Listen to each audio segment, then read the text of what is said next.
Hello and welcome to this video. I have been filming London for well over 20 years and I have collected so many clips that I would like to share some of them with you and talk about what I have seen happen to London during this time.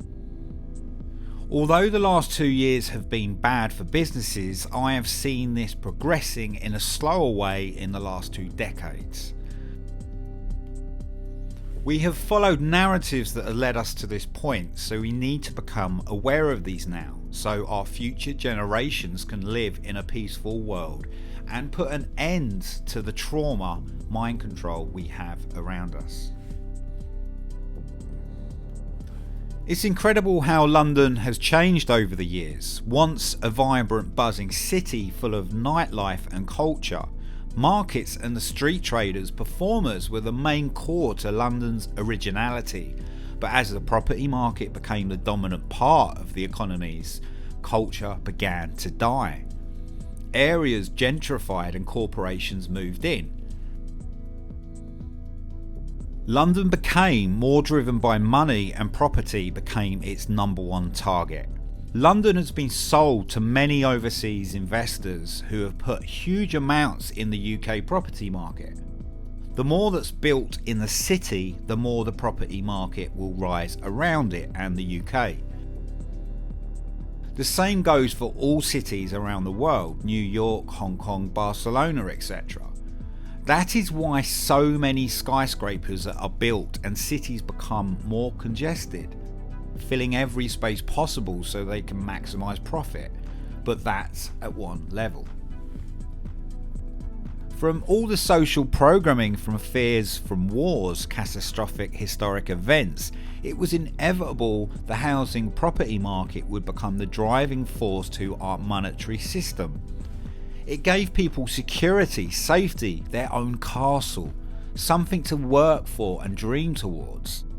A sense of power and worth, but this also got people locked into the loop of becoming indebted more and more to the system, putting more pressure on oneself to earn money and keep that roof over their head, to where now people are struggling to keep that roof over their head because of job cuts and the business closures, having to rely on the state to supplement those wages. But where will this lead? A state-controlled society. You'll own nothing and be happy. In the start of lockdown in March 2020, I remember it went so dead. I could see it was the turning point to something much bigger. There were a couple of nights where I just couldn't believe this was going on. My initial thought was, what is it I haven't completed in my life? And that's why I made the films. They were incomplete chapters and I wanted to finish them.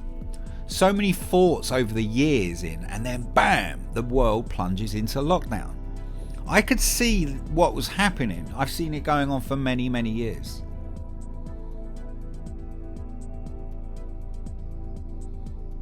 So over 20 years ago, I could see how markets were getting brought out and built into expensive gentrified clinical play dens. Clubs selling up because they could make more money on the property market, turning it into flats. People were selling out, it was easier. Society was becoming more and more controlled, bringing in more laws and bills that served the property buyers, making a bigger divide amongst society. People were becoming more silent, art was becoming more vacant, control was becoming more ordered. Although initially I was cautious at the start of lockdown, I soon realised that this was going to shut down businesses and society to allow the biggest transfer of wealth in human history. Billionaires have doubled their profits while most small businesses and individuals are finished, unless they are in the digital market. The billionaires even took a trip to space and let us know that it was us that allowed them to do it. So then you ask, who are the stupid ones? I mean, I wouldn't mind if someone paid for me to go to space. The point I'm getting at is that we haven't been ripped off and we're not victims. Yes, we have been moulded and primed for years without even realising we have, but we have allowed this to happen, and it is only us that can change this situation. Life is a series of film scripts with one main journey, but with lots of mini stories along the way. We play a major part in that script, and we have played in it for a very, very long time. People enjoy playing in the play and will serve it till their dying day. They will then hound people down that stand up and say, "Hey, have a look over here. Have you ever thought about looking at this in another way?" When you dig past the surface of any story within the mainstream, and I don't mean just a Google search, you actually go out and find a book and research this subject, or even just research a few names in the mainstream, you begin to see a whole other picture to this reality that's formed around us. But how many do the work? How many just do a little bit of research? They would rather watch a news clip and someone tell them what's happening, not really caring if it's true or false, but they might care if they knew where it was leading. So, as I said before, who's to blame here? Is this the world you want? Because it's a dead world, a non-functioning world, a world that serves no one. Too many sit on the fence and don't participate as they feel it's safer, but this goes nowhere good for everyone. I would love to believe that the future is bright for London businesses, but how will they exist? Inflation is still rising, and apparently house prices have risen 5% since the start of lockdown. I'm really not sure how that works, but they have apparently. But this keeps the economic bubble blowing up and people under the impression that our economy is coming back. Small businesses are the core to a diverse economy, and it is the small businesses that are closing. This will eventually lead to a societal collapse, and unless addressed, closer to a dystopian world.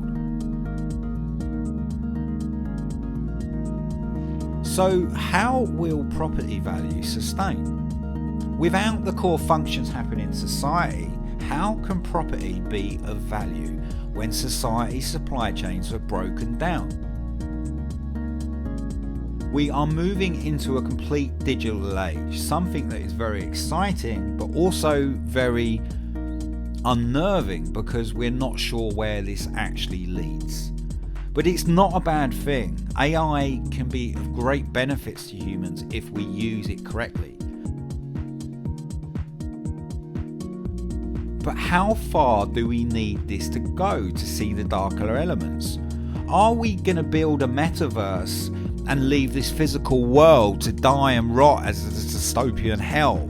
It's very possible. It's only taken 10 years for us to become hooked on smartphones. Now our whole life revolves around them.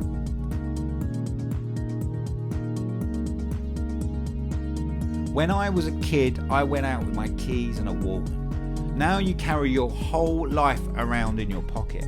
Banking, emails, WhatsApp, Facebook. You are a walking data hive.